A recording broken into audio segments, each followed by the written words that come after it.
Greetings, Assalamu alaikum, welcome everyone. My name is Saqib, your host on the Hikmah Project. I pray you are well, and I'm delighted to bring you another podcast, this time with one of my favorite authors and writers, Michael Sugich, or Sidi Harun. Before we delve into the podcast, just a few updates. Inshallah, we're looking to do some development around providing online courses, and we are currently approaching nearly the end of level 1 Arabic, and we hope to make this into a self-paced study course in which you can study at your own time, at your own pace, in your own time, with online support as well. And we are then looking to also develop level 2 and then inshallah level 3. And so we'll have a comprehensive course around learning classical Arabic through mystical texts and the Quran and Hadith. So your support is very much welcomed and appreciated, whether it's as a paid member or indeed as a contribution to the development fund, which you'll find details on the Hikmah Project website. You can also email admin@thehikmahproject.com for further details if needed. And we are also running currently the second workshop by Jamila Davis on writing from the heart, and alhamdulillah, it's going very well. We hope to run that workshop again in the near future, so do join our social media or sign up as a free member to receive regular updates. So moving on to the podcast with Michael Sugich, or Sidi Harun. He embraced traditional Sufism in 1972. He's the author of Signs on the Horizons, Meeting with Men of Knowledge and Illumination, and he's been on the path for some 40 odd years. And he is a native of Santa Barbara, California, where he studied at the University of California. He then lived in Mecca for some 22 years and currently resides in Istanbul.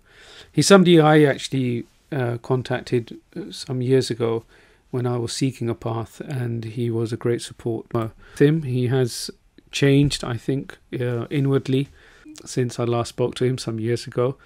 And so that was reflected in the podcast. I actually don't ask him many questions because a lot of what needs to be said just simply flows from him or through him. He actually answers the questions without me asking them. And his book, Signs on the Horizons, is one of my favorite books because he talks about his encounter with 40 saints or awliya in the Islamic Sufi tradition, and some of whom are well-known figures, others who are actually not known or hidden and may not, I'm going to go by unnoticed by the average person. But he has an encounter with them and then takes pictures and writes about them. And it really gives hope for people, seekers of truth, who are looking for somebody authentic in our time. They are there. And one just needs to pray and turn towards the divine for guidance and seek out an authentic path and an opening. So, without further ado, here's a podcast.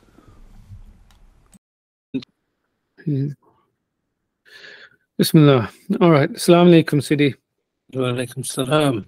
Assalamu alaikum. So, I read your book, Signs on the Horizons, many years ago, and it really gave me a lot of inspiration and hope at the time. Hope that the awliya are present amongst us, and that they are not just people of the past. Right. And so what I wanted to ask on behalf of listeners who are seeking, how should they seek? What are the signs of an authentic teacher and an authentic path? Yeah. Well, first of all, thanks for asking me to inviting me to your podcast, and also for your interest in the book and in the path. Um, uh,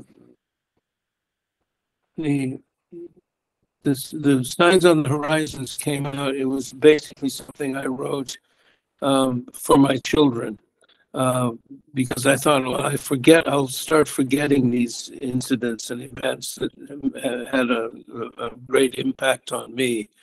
Um, and also, I had really no idea how it would be received uh, by a more general Muslim readership. And it's very gratifying always to hear that people are touched by the book in some way.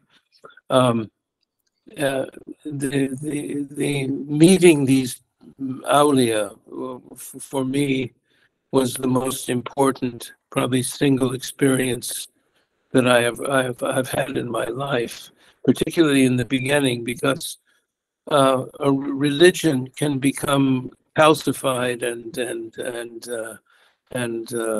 routine and become a dogma rather than a belief system that takes you on a trajectory, on a path. And if you have no people, if you have no role models, if you have no exemplars who can show you what a human being can be, um, then you can lose your way very easily, or you can give it up. And so I was very powerfully impacted by this, and also my brothers and sisters who were with me at that time. And this was at a time when uh, these people were more evident. There were more. We were just lucky. I was lucky. This had nothing to do with some grand desire that I had. Although I did have a yearning for something, but I kind of just stumbled into. I went with a group of people and was confronted by people, men, mostly men, in fact, only men who were incredibly radiant beings and people who were pure in a way that I'd never seen anything like that before. And I mean, it took me really, literally decades to sort of to process those encounters because you don't really know what it is about them other than their radiance or their beauty or the but eventually what becomes clear when you spend time with people of attainment on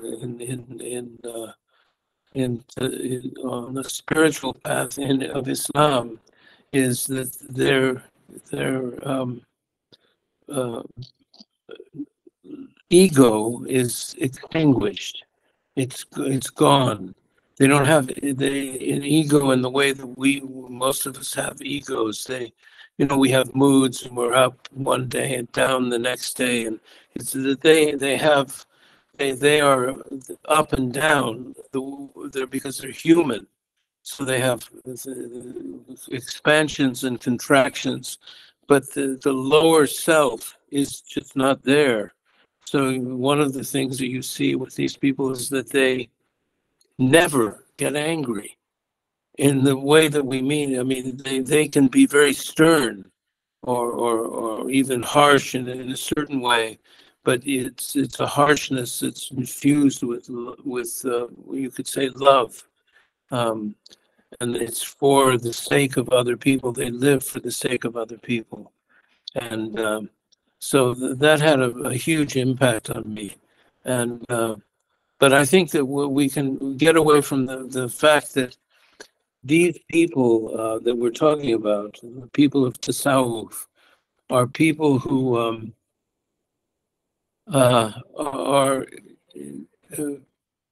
profoundly attached to the practice of Islam. They don't deviate in any way at all from the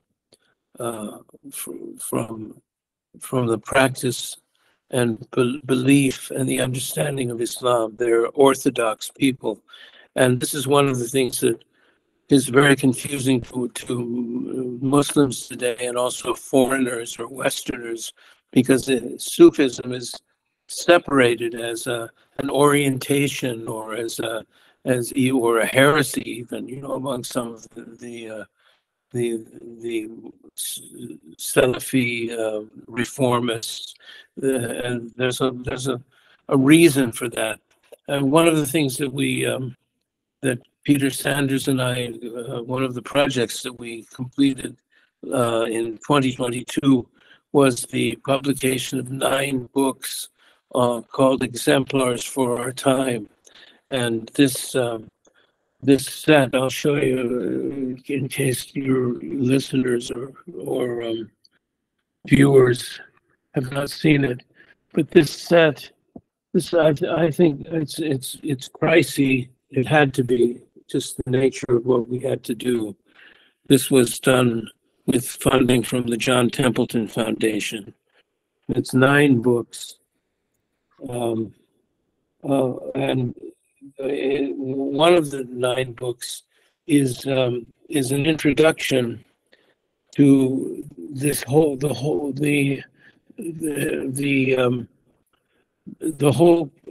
phenomenon of having a spiritual master. This book, and have you read these books? I haven't read them. I've seen them. Yeah, Somebody has this shown me. is a very important. I would encourage anyone that can afford it to get these books, because first of all, they're unique. They will never be. We're not doing a reprint of the books. It's a limited edition. But this particular book, the introduction, is basically a handbook for how to identify a spiritual guide, and what to look for and what to avoid, and that sort of thing. And also it explains in as simple way as possible what a saint in Islam, what constitutes sainthood in Islam, and we talk about the spiritual states of fana and al-baqa, or the two sort of ultimate spiritual states. But what's very interesting, let me see if I can find this. This is, Ibn Ajiba. If you don't mind, I'll read this, because this explains who these people are. Yes. Ibn Ajiba wrote that when the people of the spiritual path of Islam speak of effacement, or fana, or extinction, they are referring to effacement in the divine essence, meaning the effacement of traces and forms in the consciousness of God, or the dissolution of the physical before the manifestations of the intelligible. To quote Abul Mawahib, fana is effacement, disappearance, leaving yourself behind, ceasing to exist as an individual entity. And Abu Sa'id ibn al-Arabi said, it is when the immensity and greatness of God appear to the servant, causing him to forget this world and the next, states, degrees, stations, and invocations, effacing him from everything, from his own mind and individual self, and effacing him from this effacement, and effacing him from his effacement from effacement, as he is immersed in the divine immensity. This is to say that the majesty of the essence is revealed and effaces him from seeing created things, including his own self. Thus he becomes essence itself drowned in the ocean of unity. They also speak of fana in respect to effacement in God's acts, that there is no doer except God, and God's attributes. There is no other one who is able, no hearer, and no seer except God.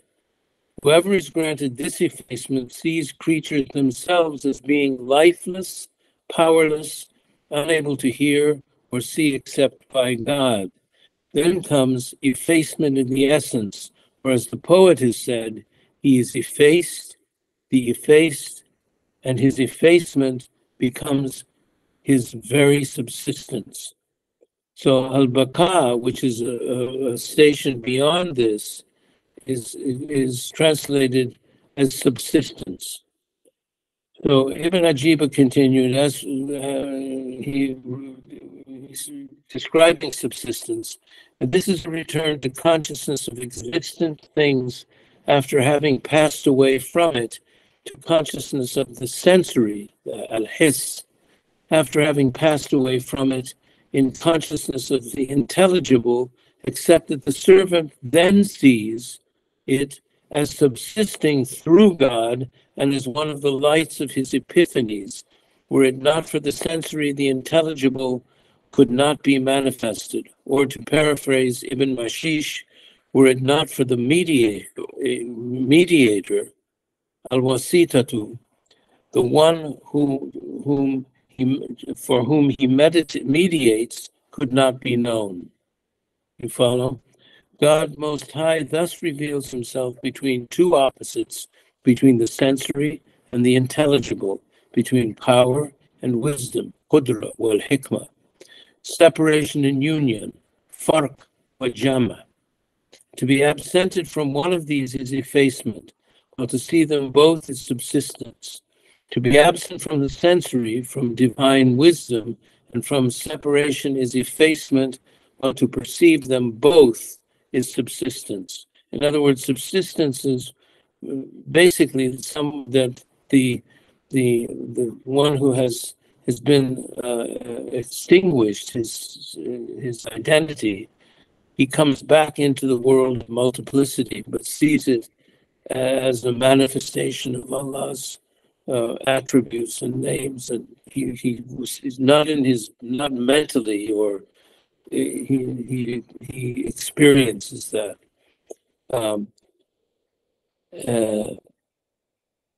So subsistence therefore encompasses effacement. For one who is granted this station, union does not veil separation, effacement does not veil subsistence, and the consciousness of divine power does not veil the consciousness of divine wisdom. Rather, he gives to each that has a right its right, gives to each what is merited. And Sidi Muhammad ibn Habib, who is profiled in the series that we published, referred to his own direct experience of effacement and subsistence in an ode from his Diwan. I had an illusion, and when it departed, my heart looked out upon a light from eternity. Then it mounted upon its yearning and flew forth to be near to the one it loves until it arrived. And he goes on. Now, for the uninitiated or the novice, these supreme spiritual experiences that define sainthood in Islam may seem incomprehensible and impossible to discern in a friend of God, in a wali, in a saint. This quandary was expressed by the 13th century Andalusian saint Abul Abbas al-Mursi, who said, "It is more difficult to recognize the friend of God than it is to recognize God himself.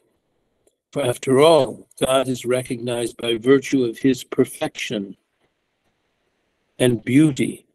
By contrast, how long will it take you to come to know another creature like yourself who eats as you eat and drinks as you drink?" It would seem that this puts the seeker at a distinct disadvantage. How can an ordinary person who aspires to a spiritual path recognize a saint or authentic spiritual guide? In his final statement on effacement and subsistence, Ibn Ajiba provides a clue. And this is the key statement, really.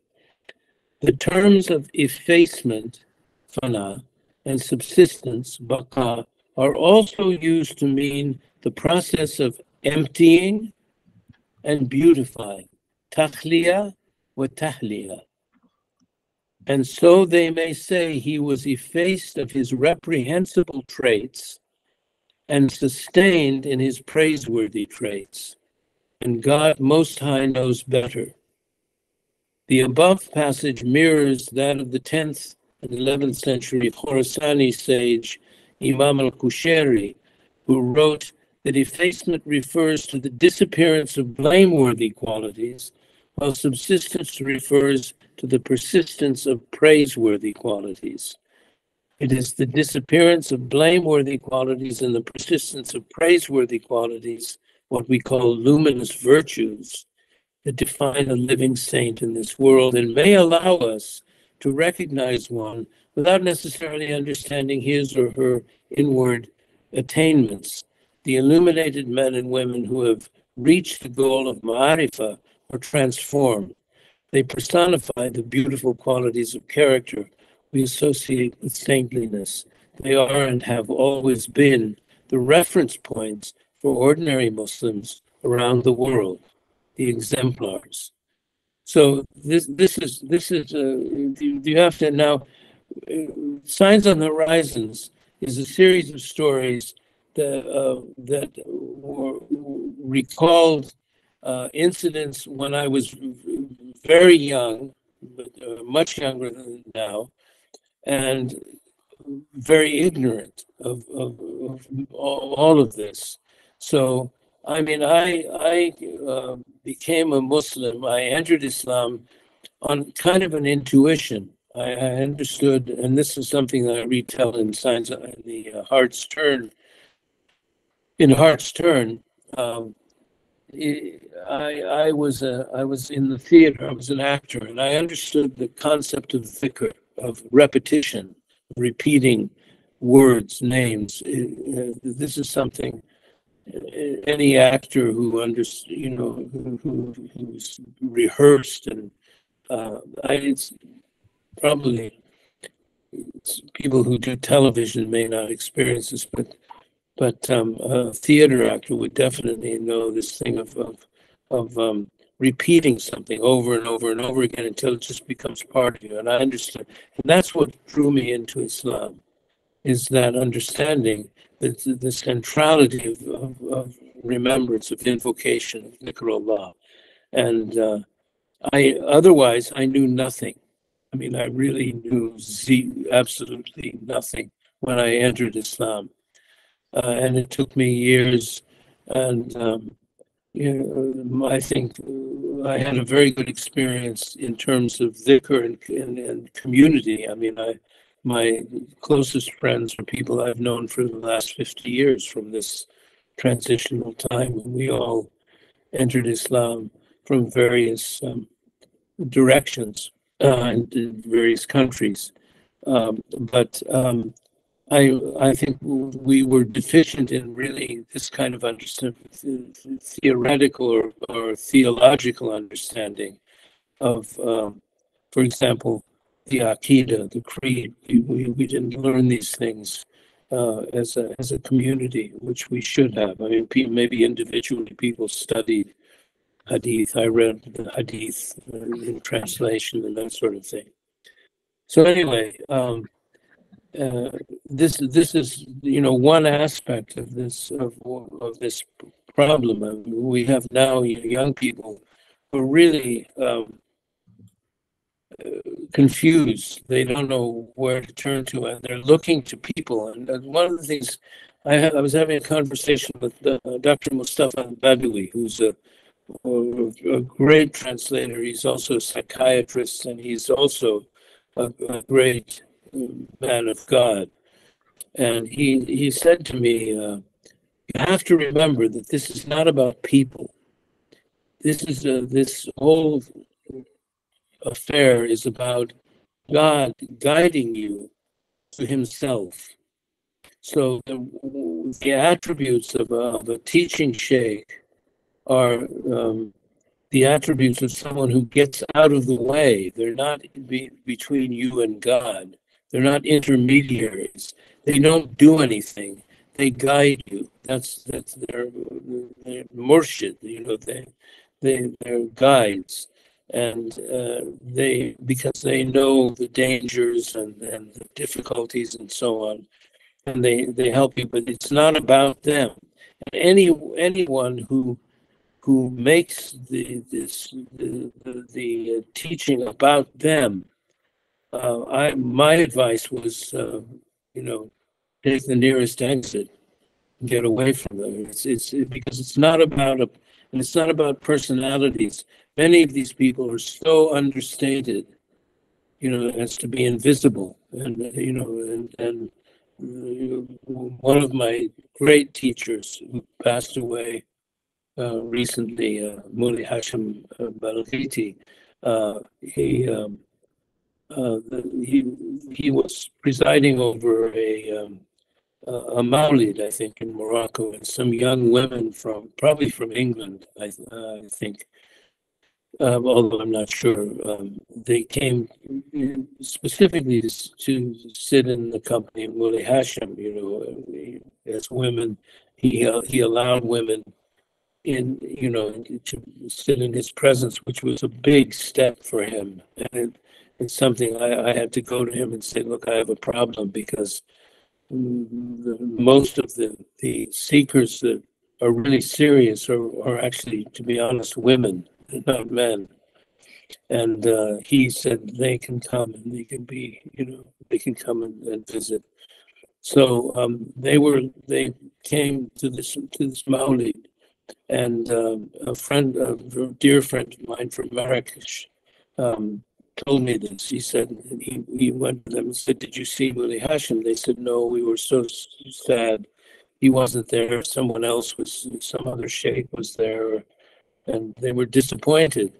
So, as people do, someone had taken a telephone video of the Maulid, and the phone, the picture was panning across the the gathering, and my friend said to the young women, he said, "No, no, no, no. There he is. He was there," and he pointed him out, and they burst into tears. The two women, because they said he was the one that was serving us tea the whole night and asking if we were all right and comfortable, and that's who these people are. They're almost invisible. There are many of them. I mean, there are people like a Sagaf. Abdul Qadir Sagaf was a genuinely majestic figure. It was larger than life, and there are some people, and each one, because they're human, they have different qualities, but they're not show offs, or show they're not fancy and showing off, and they don't behave like kings. They behave like servants more than that. Habib Ahmed Mashur al-Haddad, who was really one of the great awliya of his time. When I would come in, I was nobody, really, honestly, nobody. I would walk in, he would stand and he would say, Harun, Salamu Alaikum, Allah. I mean, he was completely humble. And all these people are like that. So that's something you look for in the people. And you want to emulate them. There's a story that's related in one of the books, or not a story, an anecdote of one of the awliya who had a dream of Rasulullah, and he said, Ya Rasulullah, what is the best thing one can do in this world? And in the dream, the Prophet said, to sit with a wali Allah for as long as it takes to milk a goat or cook an egg. And this is very, very profound, because sitting with these people, just looking, watching them, observing them, how do they behave? They have beautiful adab, they have beautiful behavior. Um, I'm from the United States. We were not raised with even an understanding of adab. That wasn't part of our our world. No, nobody understood. In Europe, there's a certain, sort of among maybe the aristocracy, there's certain formalities and courtesies and so on. But in the U.S., it's just not part of the culture. And this is so profound. This is so deep. So anyway, Signs on the Horizons was written from the point of view of someone who really knew almost nothing about the spiritual path, and each of these encounters taught me something. So they were very important, and the subsequent books are more. They're possibly more sophisticated a little bit, and I think that that's maybe one of the reasons why the book has some. Uh, um, has had so much traction among the young people. Although I've found that the second book, The Heart's Turn, is probably as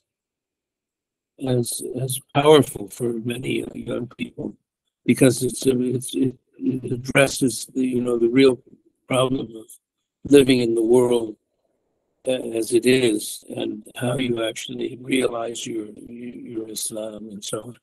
But I think if you read Signs on the Horizons, it doesn't give you that much information as to how you find a teacher or a mentor.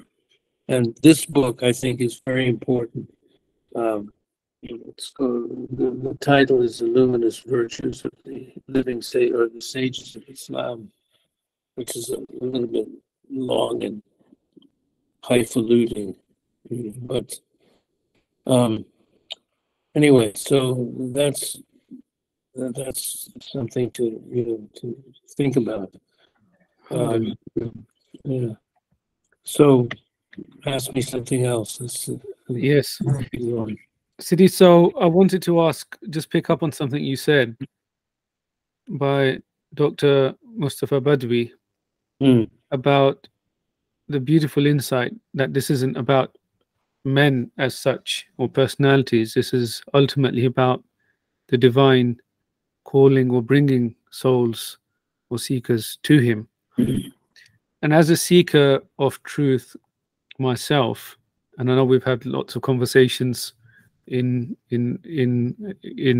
some of the dilemmas I faced in finding a path and finding a teacher. One thing I wanted to ask is, it seems like, and this is just from the surface, so it might not be the reality of the situation, but it seems like there were a certain caliber of shuyukh around, say, 30 years ago. And to give you examples, Sheikh Suleiman Dede in Turkey, Martin Links, Abu Bakr Sirajuddin, there was Hazrat Azad Rasul in India, the great Naqshbandi Sheikh. There was a certain caliber of shuyukh who were in the late 80s, around that time, who obviously grew up in a different era when electricity might not be around, and before the war and that sort of thing. And I've alhamdulillah met a few of them, and I'm just wondering, do you think the caliber, those sorts of shuyukh or awliya are still accessible or available to us today? Well, this sort of brings up a number of issues. First of all, we're in a very dark period, a dark time, and I mean, it's been like this. It's become worse and worse. We've been fed a complete lie by Western civilization that it's the lie of progress. everyone has, and people are starting to see that it doesn't work. This progress. Of course, we're comfortable. We have more comforts, in generally speaking, in the West, than anyone before. But there are also horrendous costs for all this comfort, environmental costs, psychological costs, all kinds of things like that. And it's very important to remember that the Prophet ﷺ said, have sabr, because you will not come to a time that isn't worse than the time before it until you meet your Lord. In other words, things are not getting better, which is what that's why people are so screwed up. Because they're saying, it's getting better, but I'm miserable. Everything's off. I'm unhappy, and so on. It's not getting better, it's getting worse. But I had a conversation. I told Hamza that Sheikh Hamza Yusuf, I don't know, I was traveling somewhere and he called me up. And he was going on and saying, the world is really, really, it's just terrible. And it's like going to hell. And I don't, and he kept going on for a bit. And then he stopped for a minute and he said, but I'm doing okay.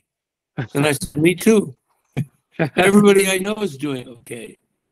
Everybody I know, and we want to do okay. You don't want to be disturbed. You don't want to be. I mean, Dr. Mustafa al-Madawi has just published a compilation of selected letters from Imam Abdullah al-Haddad, radiallahu anhu, who wrote in the 18th century, and he talks a lot about the terrible rulers and the upheavals and distress, and he's always trying to find ways to help people avoid those stresses. You don't. And one of the problems today is everybody's looking at the news all the time, and the news. Blood leads in the news. It's no. Good news is no news. It's people watch and they watch these things and they become disturbed and angry and upset, and it's sick, and you can't do anything about it. And the Prophet ﷺ said, when the great fitna comes, don't look at it, or you'll be consumed by it. Don't look at it. And the shuyukh that I know all say, stop watching the news. I mean, the news is, you need to know something that's going on. I mean, you need to know that, that the airports are running, and that, that if there is violence, to avoid it, but not watching news 24 hours a day, looking at violence and human suffering, and you can't. You're not helping by looking at these things. You're making yourself sick. And the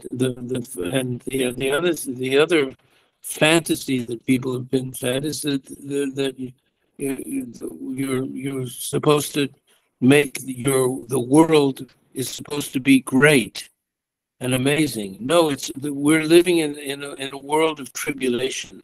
Life is that way until you die, and then the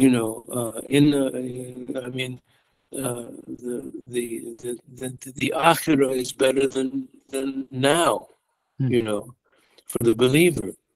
And so these are things that we have to absorb, take this in, and change our orientation, and before we start setting out on a spiritual path. And the other thing that Imam in the 18th century, see if I can find this, because this is very, very important. Yes, Imam al-Haddad in the 18th century, he wrote to his disciples. He said, "Never think you are on the path of the elect. For rare are those who request it with sincerity. We are on the general path of the companions of the right hand. Retreats and asceticism are inappropriate in this age that lacks the specific conditions such as licit provision and other things. Those who base their affair on maintaining their obligatory acts of worship, avoiding prohibited things, performing what supererogatory acts they can, enjoining good and forbidding evil, assisting the weak, helping the needy, or taking charge of his expenses and other similar things, and firmly keep to this, may yet obtain that which earlier people had obtained through their asceticism and retreats. In these times, perform the good works that are not too strenuous for you and in which you are able to persevere. For a little that is constant is better than much that is interrupted. Give thanks for the little granted you, and God will give you more. Okay, now he's made these statements in the 18th century, hundreds of years ago. Think about that then, and this was in Hadramaut. This was in Tarim, in this very pure place. Imagine what it's like now. Now it's would have been inconceivable to the people of the time what we go through now. So many young people, when they start off on the path, they start reading translations of books or in the original, the ancient books that are talking about these extreme expectations. Even Imam al-Haddad, if you read some of his writings, he's really, very, very stern about being lazy and so he wasn't saying you can skive off and do nothing and still get away with everything, but we are not able to do what the early people did, and one of the signs of someone who is, I believe, someone that you have to sort of be careful of is someone who prescribes these intense practices like khalwa, for example. It's very rare that you find people prescribing that now, whereas in the past it was a very important part of the path. But people can't do it now. Just having a family nowadays is full time. It's very, very difficult. One of our friends, very great person, when he was young, he was full of himma, and he went to Habib Ahmed Mashur al-Haddad, who was our sheikh, and he asked for what would be called on the spiritual path. They would ask for tarbiyah, and what tarbiyah is generally, translated as education or training of some sort.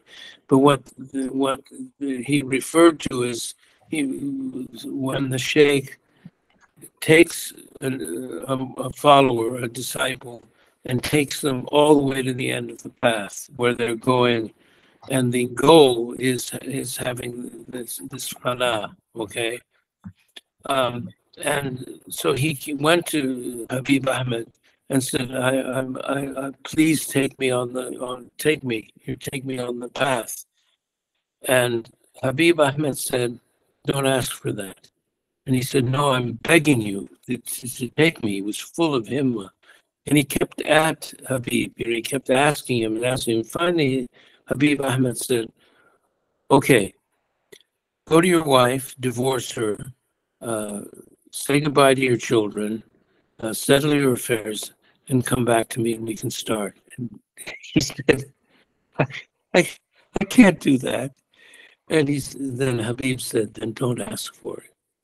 Because what I just described to you, where you leave yourself behind, this is what these people they take a path and they make the ultimate sacrifice. They sacrifice themselves. It's the statement, die before you die. They die. So they don't know who they are. They go through a period, and this is described in by in the books, in the great books of tasawwuf, these experiences, and they are uniformly the similar experiences from Indonesia to Morocco. The people of the path who have spiritual attainments, their descriptions are identical. It isn't like there's an ethnic difference or there's some sort of regional difference in spiritual experience. They all experience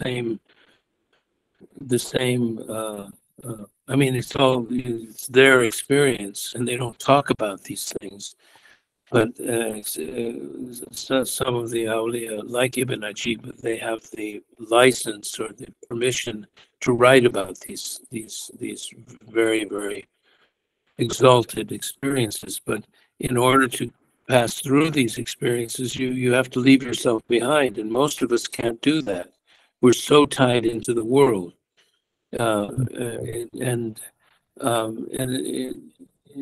this is also from Allah, and you cannot also induce spiritual knowledge. You can't make it happen.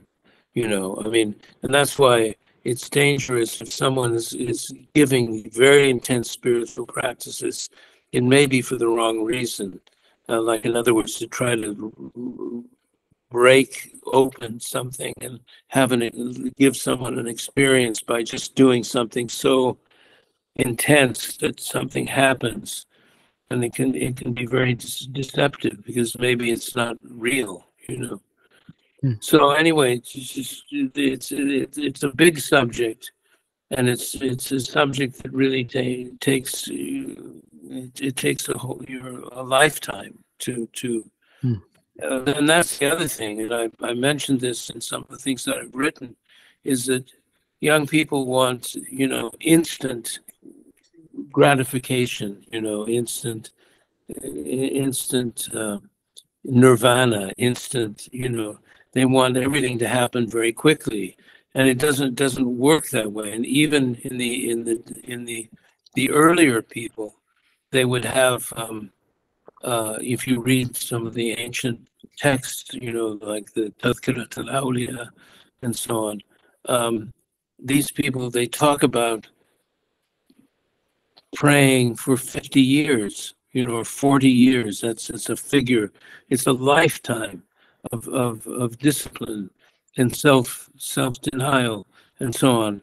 And we have to just take things easily, bit by bit. If you put too much on the nafs is like a donkey. This ego is like a donkey. If you overload the donkey will just throw off the load. And that's what happens if we overdo these kinds of things. And this is why you need a teacher if you're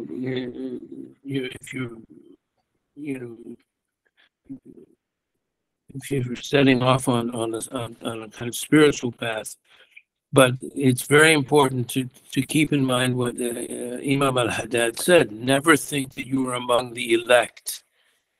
We're just ordinary Muslims who are trying to please Allah and are grateful for whatever we can get.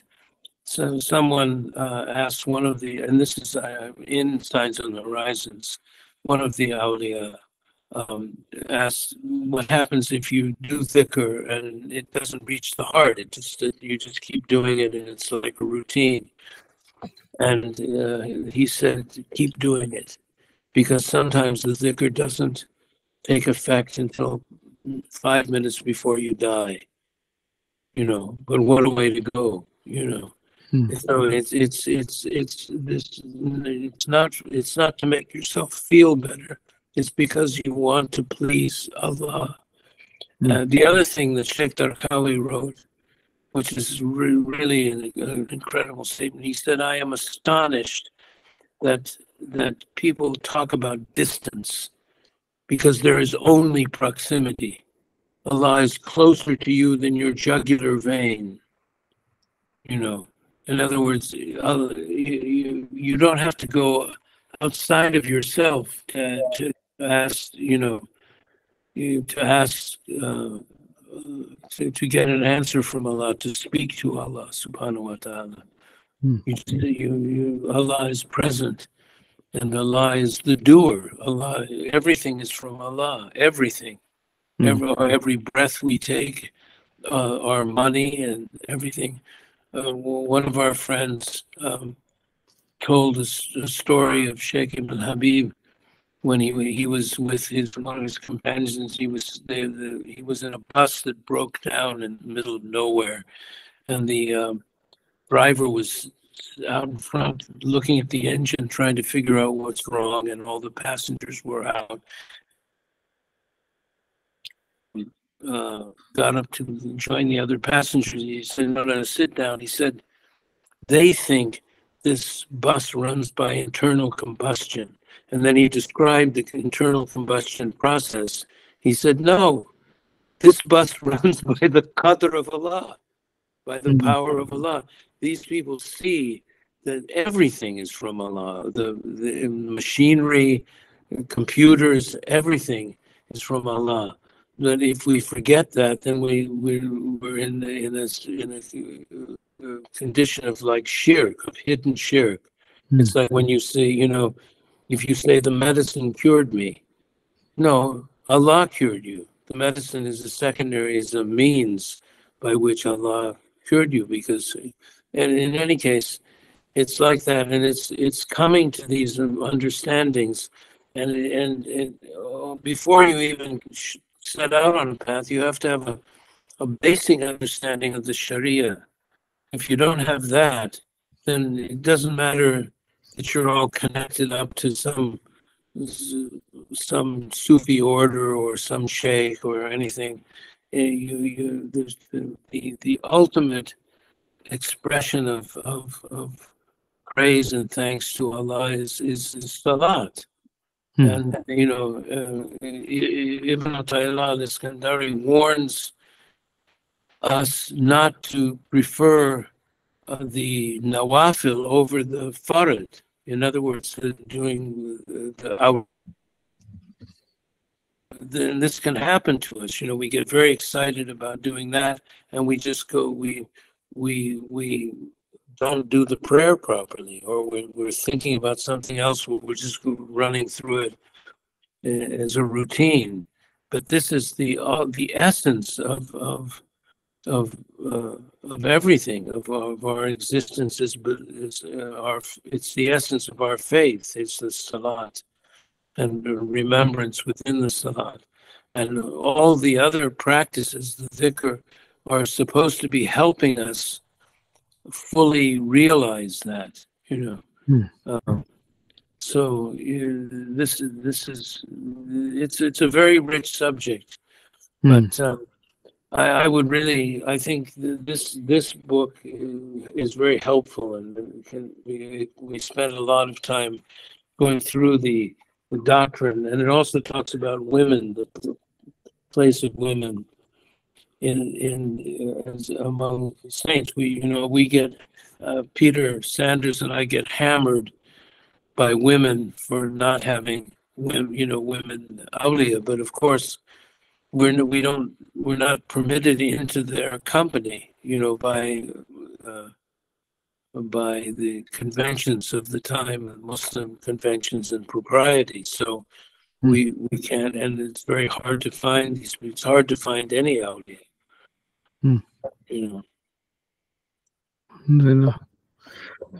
See, often on the path, there's you mentioned about sitting in the proximity of the awliya, and I'm asking this question on behalf of young people who are seeking, and sometimes they don't know what they're seeking, and they have some vague idea of Sufism, and intuitively feel called to something but are not sure. Yeah. And sometimes it's even daunting to join a tariqah, and to indulge in the practices if they don't sort of have that basic understanding. But also, they, on the other hand, they have a yearning in their heart. Something is calling them.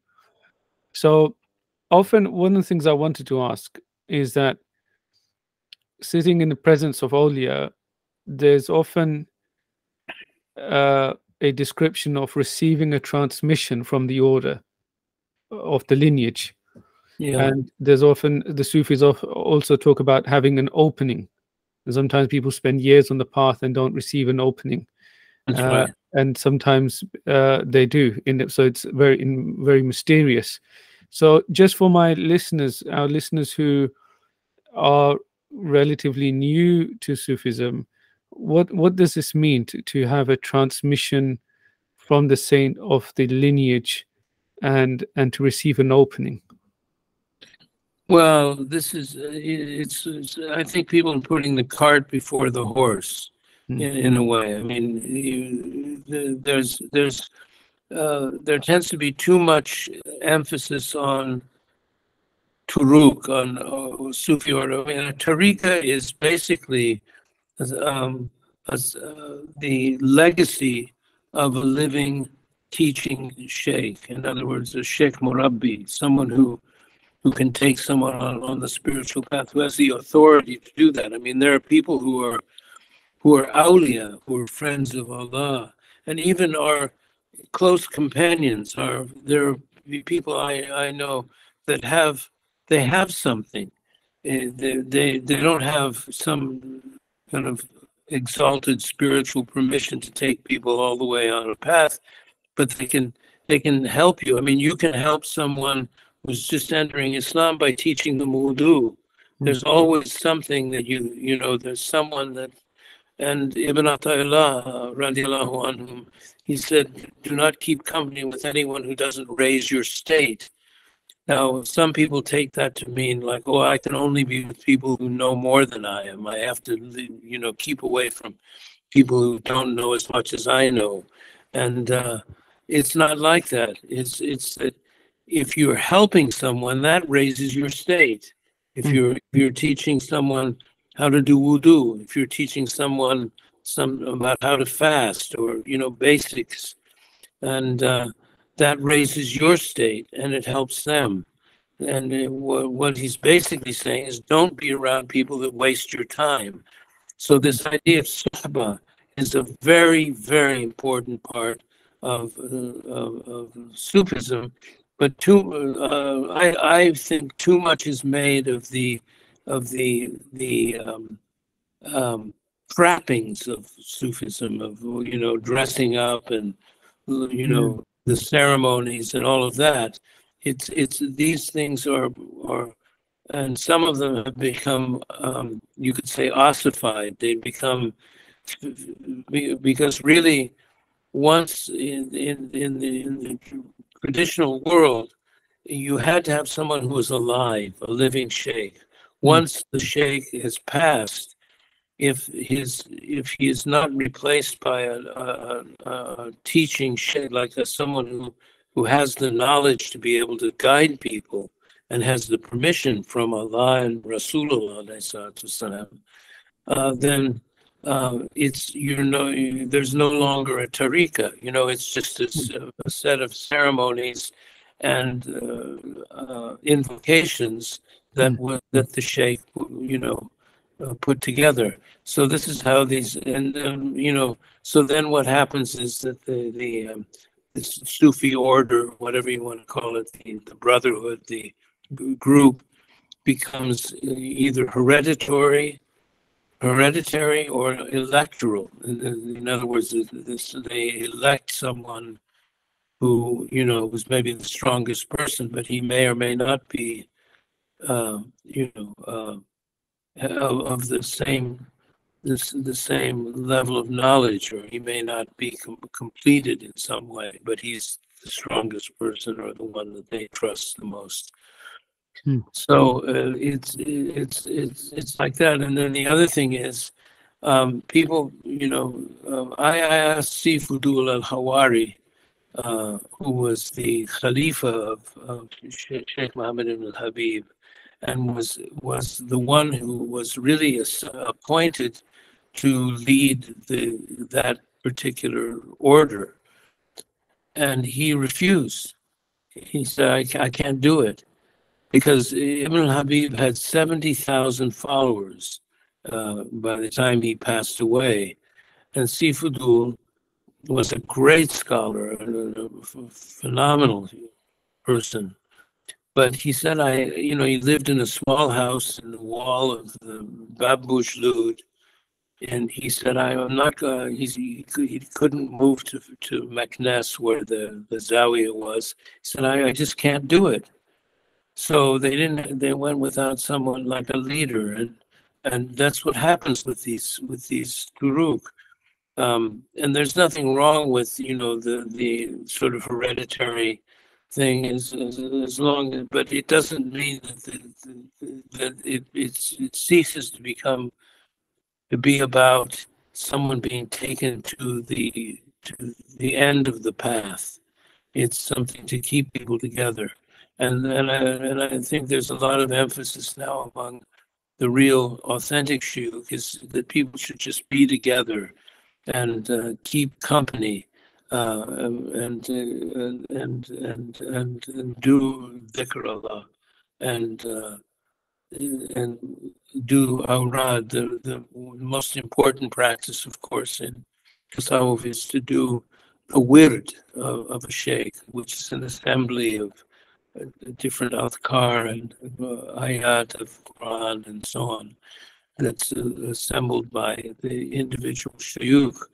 And if you just doing that with permission, because the awrad are not supposed to be recited without a permission.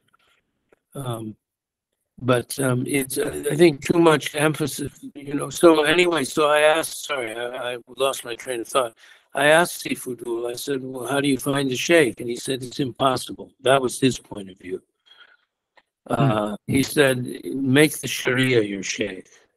Now, on the other hand, I also used to sit with Sheikh Abdul Qadir Isa, who was a wonderful, one of the shuyukh that came from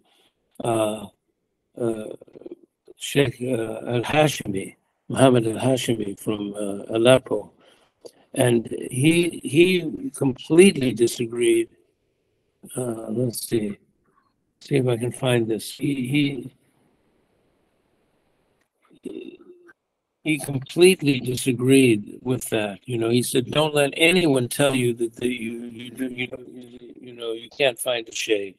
Yeah, like here it is. In this another eminent teaching sheikh I used to sit with during the same period, the Syrian master Sheikh Abdul Qadir Isa, contested Sifudul's conclusion, saying that the seeker must search those in his land and ask around and investigate, looking with resoluteness and detail for a spiritual guide, paying no attention to the people who claim that there is not to be found any true spiritual guide in our age.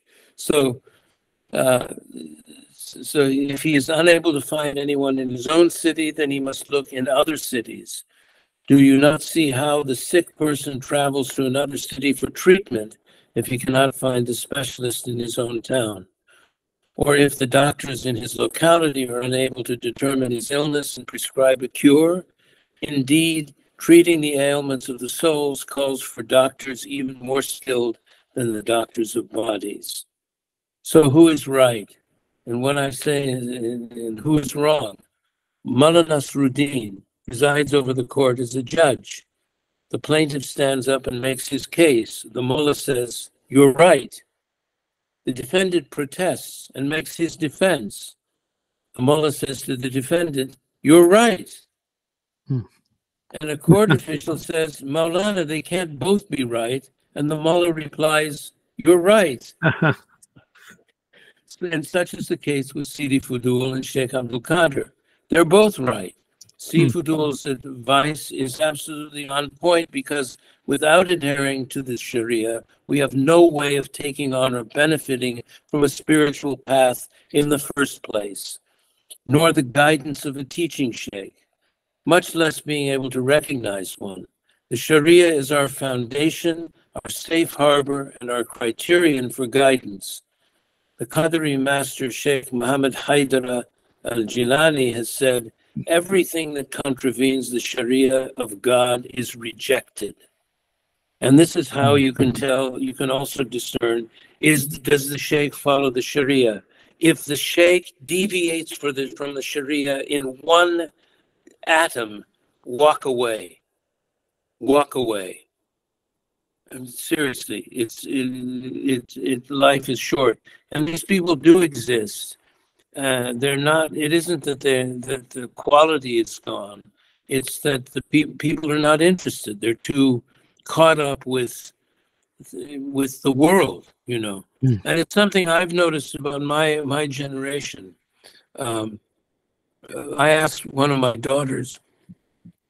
I said, do you worry about money? She said, of course, Baba. And she's really has a very nice life and everything. And I understand that, you know, there are stresses but I was thinking about my own, when I was young, I never worried about money. And so I started asking my contemporaries, my peers, and everyone that I talked to, they said the same thing, that they never worried about money. Now people are twisted up in anxiety and fear of poverty in a way that we weren't, even in my time. And of course, there are reasons. Education is expensive. You know, living is expensive. Everything you can't have a. You know, it's very difficult for a family to have one income anymore. You know, to be supported. So I understand that, but still, Allah is the provider, and Allah says this: we do not ask you for provision. We are the provider. Allah asks us to worship Him and remember Him, and this is what we're expected to do. And people are so distracted now; they're not interested. They're not interested in, and so the people that are interested, they tend to go after these things kind of for the wrong reasons. It can happen anyway. They want to feel good about themselves or something, you know, which is not really what it's about, because the self is the enemy, you know. It's very, if you read the writing, there's a marvelous book called Letters on the Spiritual Path, Sheikh Muli al-Arabi al-Darqawi. It's translated by our dear friend Abdurrahman Fitzgerald and Fuad Nahdi. Not Fuad, sorry, Fuad Arasmuk, Allah yarhamu Fuad.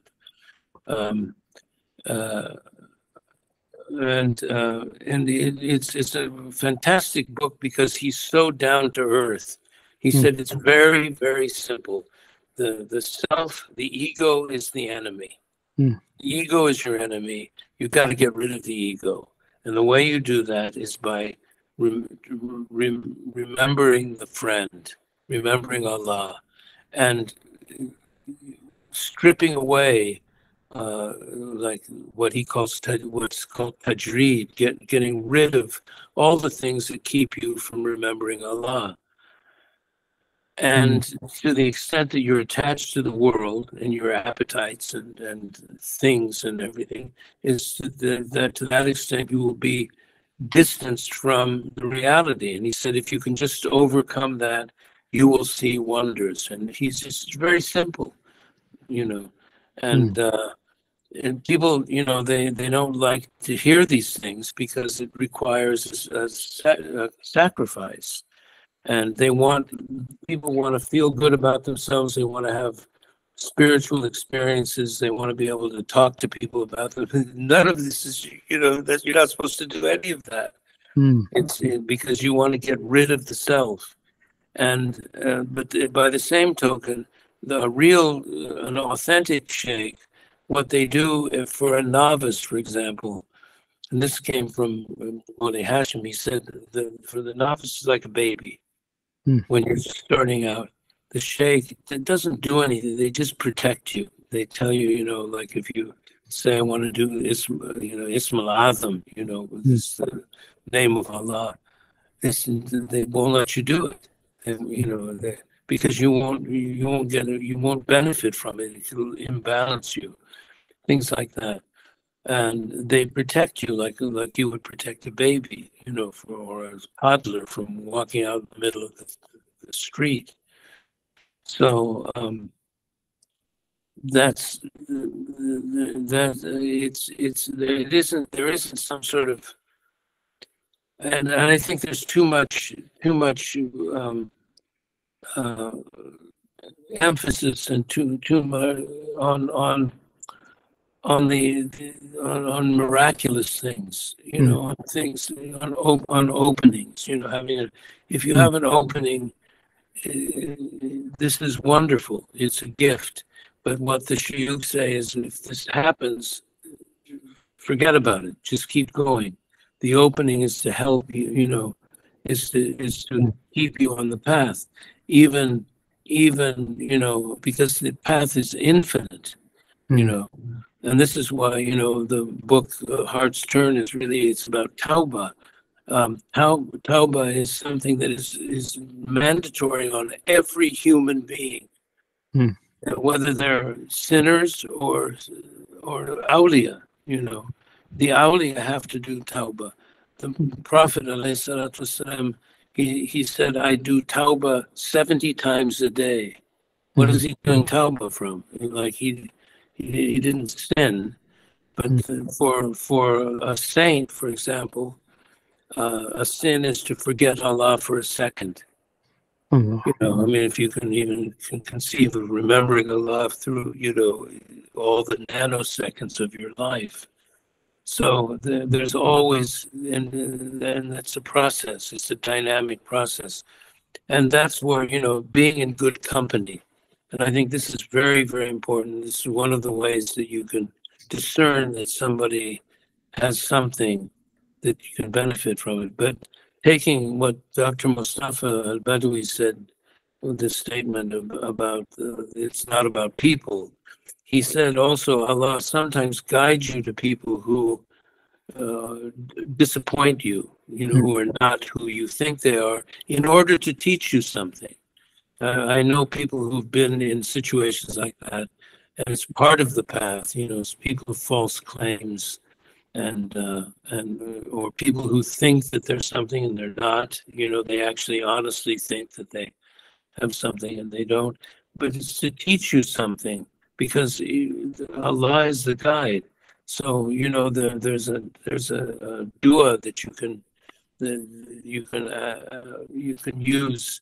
Allahumma dulani ala min yadulani alayk. Allah, guide me to the one who can guide me to you. So if you want to find someone, and make sure that they have the correct akida, that their understanding is of the divinity is correct, and that they follow the Sharia. If they deviate from any of those things, leave them. No, and this is, you have people who are esotericists, who are and if they're not practicing Islam, if they're not following Sharia, then leave them. They can't help you. They'll lead you astray, even if they're amazing people. Because some of the most some of the greatest awliya are people that you would pass by. You wouldn't even notice them. Actually, there's one of the wonderful anecdotes in the book is, it was Ibn Arabi who writes about this man. He said that this sheikh was one of the four autad, supports, through whom God preserves the world. He was a very elevated sheikh. He had asked God to remove his good repute from the hearts of the world. When he was absent, he wasn't missed. And when he was present, no one sought his advice. When he arrived in a place, he was accorded no welcome, and in conversation, he was passed over and ignored. If he spoke, he appeared foolish. When he sat down, others began to get up and leave. And when he was present in a company, the others found his presence tiresome. This state of affairs was pleasing to him. You know, this is and this was one of the greatest awliya, on earth at the time, and so, so it's not that these people are not there; it's that they're not. Nobody's interested, or they're interested for the wrong reason. They go for someone who's on YouTube, or something, which it has absolutely no relevance to anything. I mean, it's nice. It's nice if it's nice, but it's not. That's not how you find someone. And it's not like going down like a supermarket, and you going down the aisle and say, "Well, I think I'll have one of these shoe. Let me try him out, and let's try this." It doesn't work that way. The connection with the sheikh is something that's maktub. It's written, and that's I mentioned this in Signs on the Horizons. This is something that it's written, and the encounters you have with people are written, and that's the other thing, that people don't trust they don't trust their intuitions enough. And this is something, Allah has given you a heart, and it's given you insights to various degrees. I mean, some people have very profound insight and some people don't, but you have something. And a lot of people ignore ignore what their immediate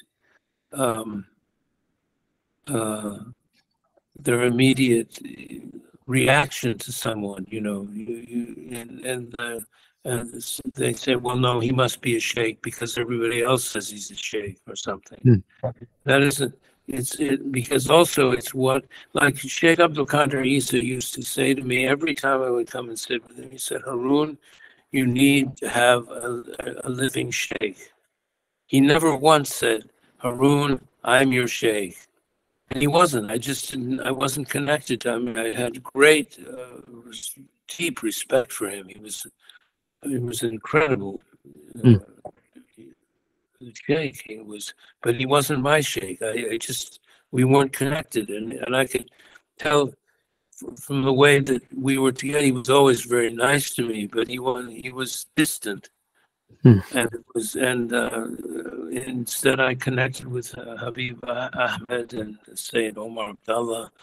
They were my teachers, and I had. So this is the other thing that happens. I mean, there's a saying that's attributed to Ibn Arabi. And I don't know where it's from, but it makes a lot of sense. He said that your sheikh is not the one who comes to you with miracles and illuminations. Your sheikh is the one who can give you what you need. And so it's different from there was one guy who was claiming to be a sheikh or something, and he was talking about Mullah Hashim, I think. He said, "Oh, he doesn't have many followers." he could care less with it, because there are some shuyukh maybe have one follower. Mullah Abdul Salam Ibn Mashish had one follower, Imam Shazali, who was one who had ultimately millions of followers, but he had one follower. It doesn't matter if the sheikh has 1 or 6 million followers. It depends on their role and their capacity and so on. And people are looking at all the wrong things. what they look like, their, the way they dress, all that. This is nothing. It's neither here nor there. It's something that you recognize in the art, and they recognize you. And there's a lot of there are stories about how much you have to love the sheikh and all that kind of thing. Well, it's easy. They make it easy because they love you first. They love you first, and they open your heart, and then you love them because just being with them, you just fall in love with them. And it's a human thing. It's not some sort of transcendental thing. I mean, there is a transcendent aspect with it, just as there is to human love, but they're human beings. Why did people follow the Prophet, alayhi salatu wasalam? They followed him because of some doctrine or something like that? No, they followed him because of who he was. Humanly, he was just the best human being you could possibly meet on Earth, on any level. And people saw him according to their insight and their depth. They saw him in different ways, and this is what happens with these. So on a human level, these people, you fall in love with them, and that's what accelerates the path. Also, is that it's a very human thing. It's like the people that I've known for 50 years that I started with. I love them. I love them in many ways more than my own immediate family. I mean, or as much as my immediate family. They're we call, as Muslims, we call each other brother and sister, right? But that's a real thing. Spiritually, we're brother. It's not a formality or some sort of ceremonial thing. We're brothers and sisters. And one of my favorite people passed away this last year. Malika Moore, who was the widow of the poet Daniel Abdullah Moore. And Malik and I started together, and she was like my sister. I loved her, I mean, I really, really loved her. And, just we're lucky to have that. We have our extended families, our immediate families. We also have a spiritual family. And these are people that your entire life, or for the time that you've known them, like my neighbor and my dear friend who passed away at the end of 2022, Shams Friedlander. He was my brother. I mean, he was. I was as close to him as anyone, and we knew each other for 40 years. So, I mean, these are the things that these are the benefits of the path, and all the other things of openings and spiritual experiences and that sort of thing. These take care of themselves, and once, if they happen, what you find out is you don't want to talk about it, because if you talk about these things, you kind of lose them. And if you talk about them, why are you doing it? Are you doing it to show off? Are you doing it to show people that you're part of the club or something? It's not about that, but it's part of, it's a path. One of our dear friends, we were with Mulay Hashim Balagiti, radiallahu anhu, and he said, "What accelerates the path? Well, how do you speed things up?" And he said one word. He said, "Love." It's about it's love, and it's loving your sheikh, but it's also loving the people around you, and looking and having good thoughts and Hamza Yusuf told Sheikh Hamza is a remarkable man. I mean, he's always in some sort of controversy or something, but he really is an incredibly grounded person, and I think he's sometimes misunderstood. But anyway, he told me that when he was young, he was in a circle of students, like probably in Morocco. I don't know exactly where it was.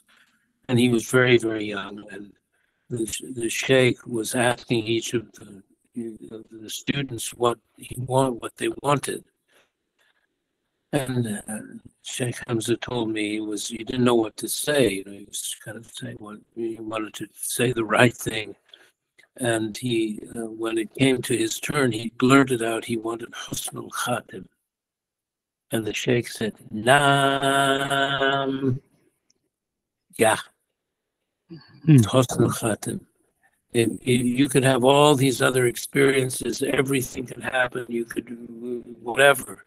And if you don't have Husnul Khatim,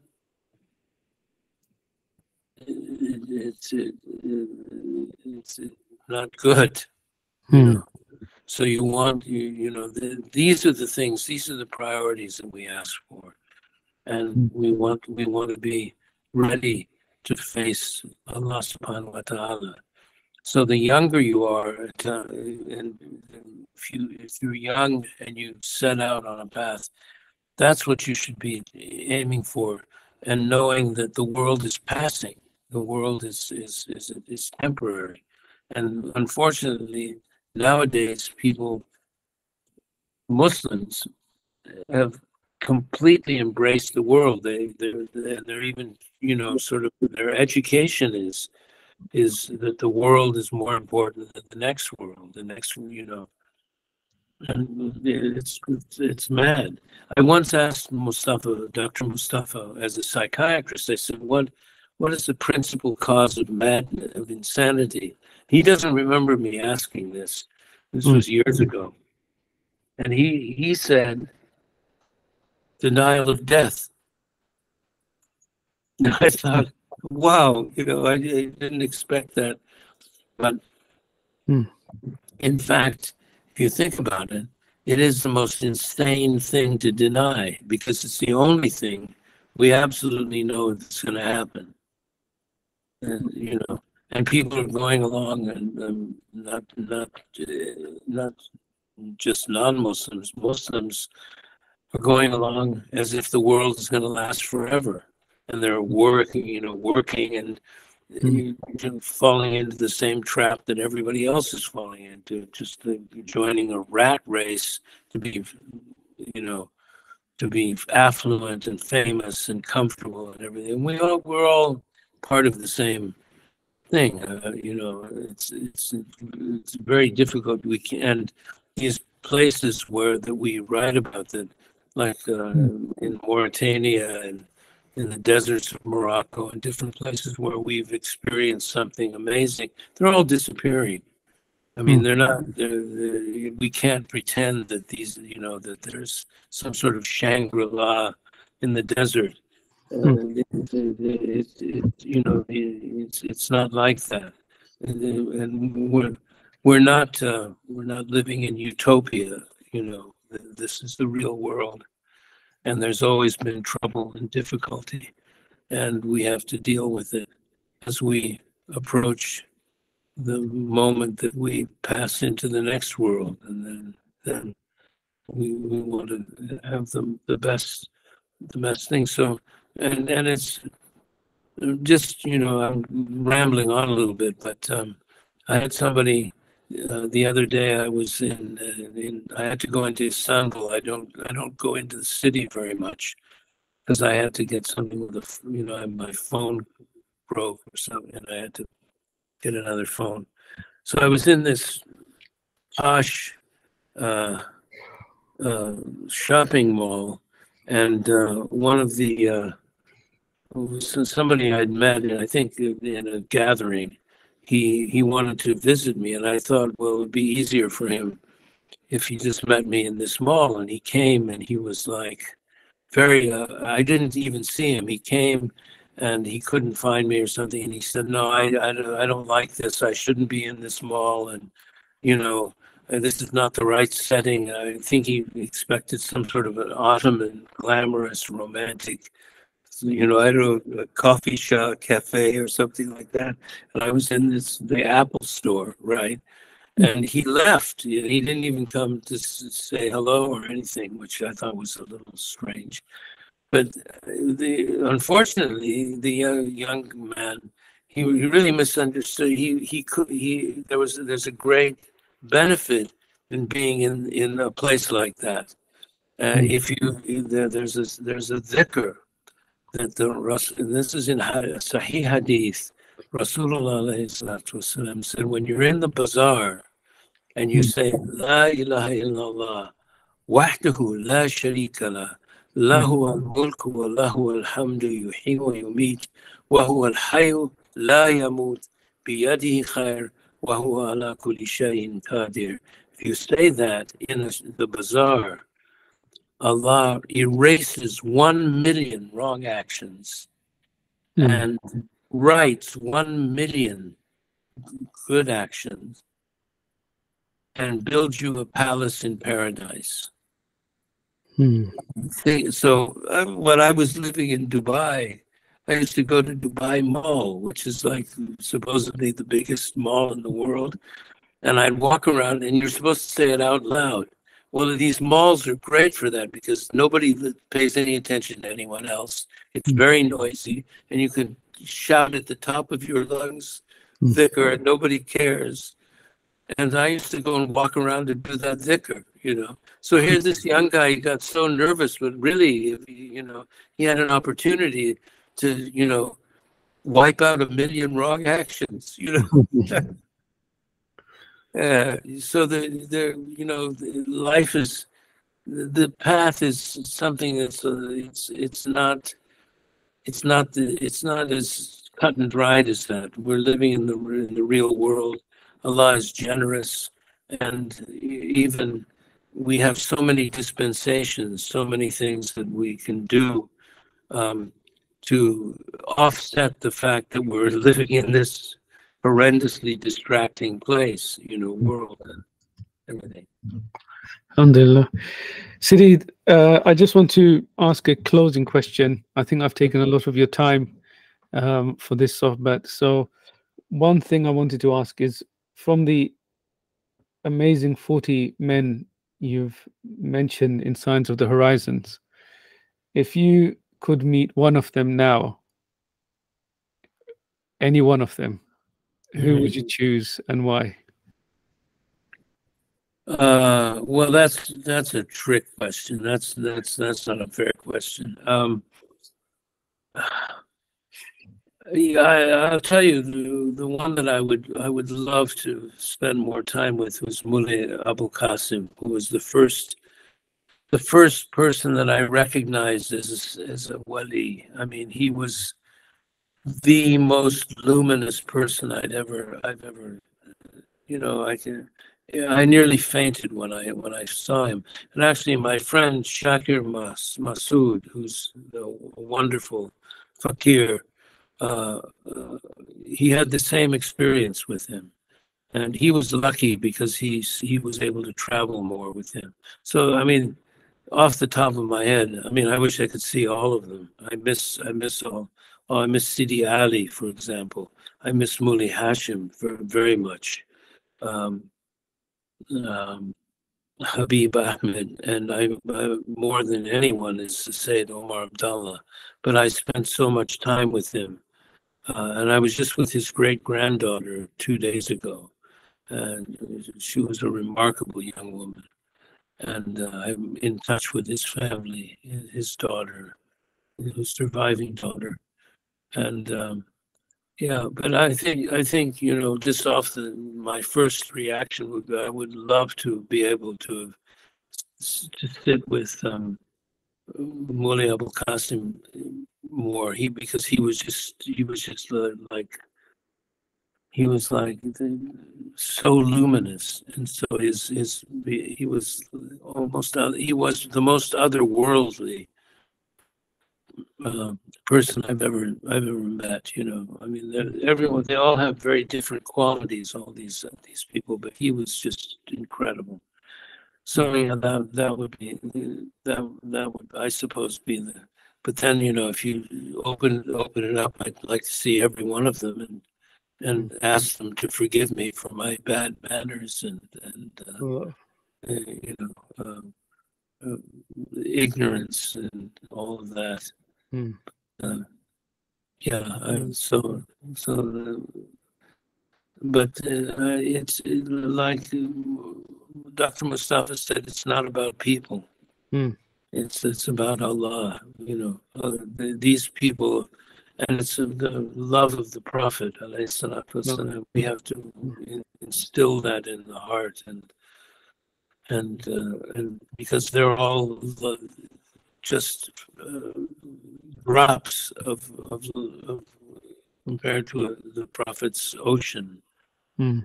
And it's just it's really not, it's not about people, but we need them. We need their help. We need their guidance, and Mm. it's mashallah. Allah. And anyway, I just ask Allah to guide you and all the people that are listening, and guide us Mm. all and give us all husnul khatim, inshallah. Ameen. Thank you, Yeah. Sidi. Barakallah feek. Thank you for letting me think about these things Alhamdulillah. instead of some of the nonsense I'm getting involved No, in. no. I just want to say I had questions, and alhamdulillah, I had a few questions, but you've answered all of them as you were speaking. So I was thinking of love. I thought, well, my next question would be about love, and Yeah. bang on, you then spoke about love. So it's almost everything I was thinking. You picked up and mashallah addressed. Alhamdulillah. Alhamdulillah. Well, that's great, and just it's what we want to do is we use these tools that we have, like the media tools, Mm. and just try to let people in on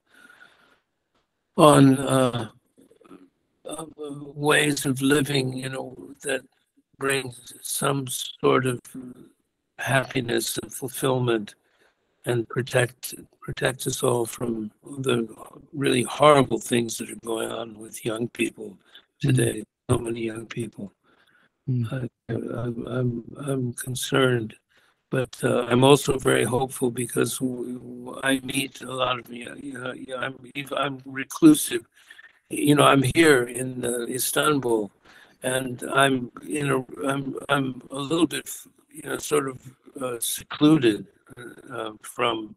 I'm far from the center of town Mm. and from where most people live, and yet I have more visitors here than I ever had in Dubai. And when I was living in Makkah, I thought everybody's going to come to visit me. Nobody wanted to come to my home or anything in Makkah because they just wanted to be in the haram, Mm. and completely. But here, there's so many people that I'm impressed with. There's a whole sort of subculture of young people who are very sincere and learning and bringing some wonderful things to their immediate communities, and so I think we still have a lot to hope for and to look forward to, inshallah. Inshallah. And Sidi, just finally, for somebody seeking a path and seeking a sheikh, and not, as you mentioned earlier, you had that connection and you knew who Habib Ali and Sidi Umar were your shuyukh. So if somebody in today's time is seeking a sheikh and a path, what advice do you have for them? Well, I mean, I think we covered a lot of that. Is establish yourself in the Sharia first of all, and visit these people without necessarily making a commitment. I mean, the other thing is that people are always talking about baya, and I took baya, and this allegiance with these, and this is something that was not given easily to people. You know, in North Africa, some people would come ask for baya, and almost invariably they'd be rejected. They'd say, no, get it from someone else. and part of it is to test their sincerity. Are they really sincere? Are they really? And there's very little of this thing of taking baya and taking baya. It's not done like in the Ba'alawi. There's not really that concept. I mean, I did this with Habib Ahmed because of Sayyid Omar. I mean, it is what it is. So if you're sitting with someone, when Mullah Hashim passed away, I went to my sheikh now, and I said, I want to strengthen my connection with you. He said, we're already connected, you know. That's it, you know. And so it's this connection. There are people, you look for them, you look at their followers. Are their followers, you know, are they on the right path? And relax into it, and to look for someone who can give you what you need at a given time. In other words, someone who, it's not somebody who's like famous or has a bazillion disciples, or you know, has people all over the world. Somebody that you could somehow connect with, and at any given time in your life, it may be someone else, and they have to be alive, not being in some sort of museum-like Sufi order that doesn't really have anybody, you know, leading it. It's just people, you know, going through the motions.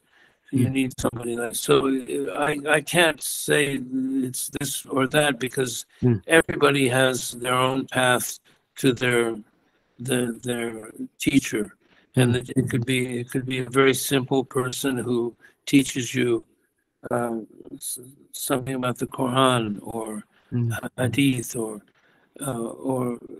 it could be someone who's, I mean, these people, like when I was with Mullah Hashim, I was working in Dubai, and I would fly over the weekend to see him. I would spend 2 or 3 days with him, and then I'd fly back. You know, it isn't that you have to be with somebody day and night all the time. It's, you need to be connected. You know, there's a saying, he who is connected to the one who is connected is connected. And he who is connected to the one who is not connected is not connected. So you need to be so connected to someone who is connected to Allah subhanahu wa ta'ala and Rasulullah. And it's because Allah is present within you. There's no distance, there's proximity. Ask Allah. Allahumma dullani Allah min yadulani alayk, and then inshallah something will happen. And maybe you'll be in the wrong company for a while, and you learn from that. As soon as you learn that it's the wrong company, you walk away instead of wanting to jump out of a building or something. You know, and some people become traumatized by that. You only become traumatized if you're with someone who's not real. You're traumatized if you follow them down the wrong path and know that you're doing it. You know, this is the thing. When people get it, it's like, yeah, but he's the sheikh. He told me to do this. You know, and if you know the Sharia and he's telling you to do something wrong, then that's your fault. That's on you. All you have to do is say "Masalama" and walk away, and then you learn something. That's part of life. So it's just keep all those things in mind, and make dua. And if this happened to me, it can happen to anybody. Because I was just, you know, like an idiot. You know, I had a certain yearning, but that was it. You know, I wasn't scholarly. I hadn't read the Quran. I read a little bits and pieces of the Quran. Really didn't, know anything. So it's like that, and you will find, inshallah, the right person. And it doesn't have to be the most spectacular person. It's a person that can teach you, and can keep you on the right way and support you. And beyond that, I can't say. I can't say go here or go there. It's completely different for every individual. So, thank you so much, Sidi. All right. Assalamu alaikum. Wa alaikum salam.